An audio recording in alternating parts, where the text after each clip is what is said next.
spate of warnings in the last few weeks about our gas situation. The fact that the industrial gas that we currently use from Mozambique will run out in June 2026. That's the date when Sasa will stop supplying industrial gas users here. That means companies that use gas to make beverages, food, chemicals and glass literally might have to come to a halt. Prashaen Reddy is a partner at the consultancy Kearney, an expert on energy and gas. Prashaen, good afternoon to you. When these gas supplies run out, I mean, it's a tap literally being switched off. What will happen? It sounds like it will be almost catastrophic. Good afternoon, Stephen, and thank you for having me on the show.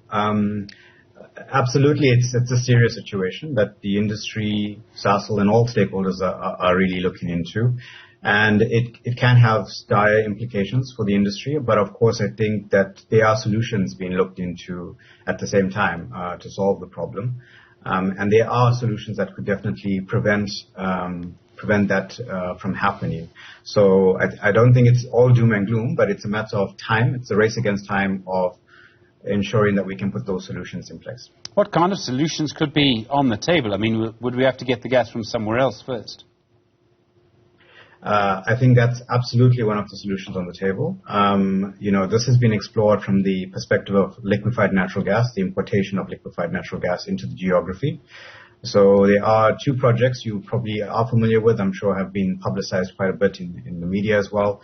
One LNG importation terminal being developed potentially in Mozambique through Matola, and the second one recently announced developments at Richards Bay that Transnet has been looking into. So there are two developments in that space to bring in natural gas and from the broader geography and from around the world into the existing pipeline infrastructure we have in the region.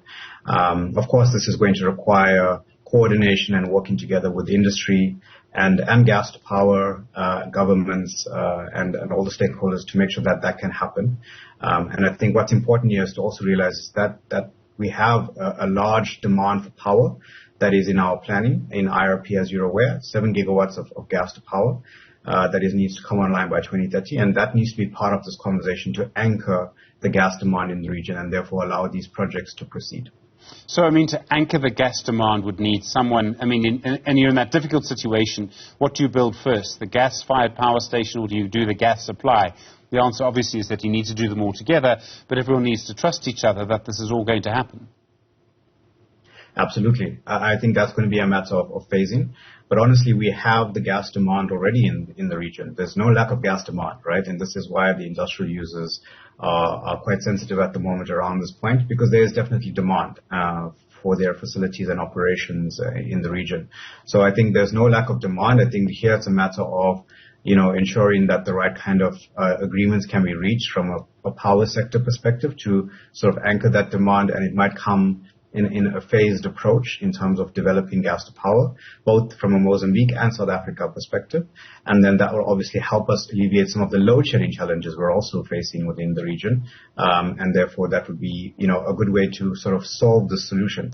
But we are running out of time. I think it is important that all of the players come together to make sure that we can aggregate this demand and really start to make the financial decisions we need to around funding and development of infrastructure to allow that to happen.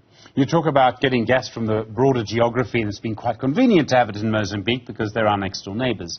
When you talk about the broader geography, I presume you mean gas from further away. Does that make us more vulnerable to supply shocks, all sorts of other problems, what we see in the Red Sea at the moment, things like that? Absolutely, actually. I think obviously the biggest exporters of gas in the world are the US, the Middle East, Australia, and then Russia. So those are the areas where gas is currently being supplied around the world. And of course, disruptions, geopolitics, like you say, can certainly expose us more to those kinds of markets and supply chain issues. But at the same time, I think we need to look at it as a dual solution. We need to look at bringing in gas to solve the short-term crisis, but we also need to develop the gas further in the region. Mozambique, Namibia, South Africa, as you know, we have gas in the region, but we've not accelerated those projects or developed those projects sufficiently enough. So we've got to develop domestic or regional gas further, build more infrastructure so that we can utilize that gas, but at the same time look to solve the short-term needs of bringing in gas through LNG, which will expose us to global markets, but will also then ensure the sustainability of these businesses who, without this gas, might be threatened. So essentially, it is important to bring in the international gas, but unfortunately, it will come with some exposures to global supply chains. There have been warnings about this problem for years, as I understand it, from members of the gas industry. And I mean, look, the blame game is fun, but surely there's got to be someone we've got to point to and say, someone should have done something, and I suppose government should have played a coordinating role.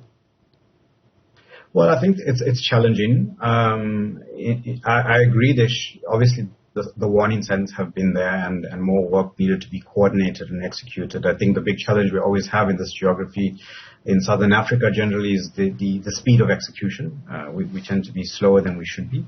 But we must remember that the gas reserves that are in Mozambique, of course, are going to deplete. They're a finite resource, and it is a difficult thing to solve very quickly once you start to run out of gas.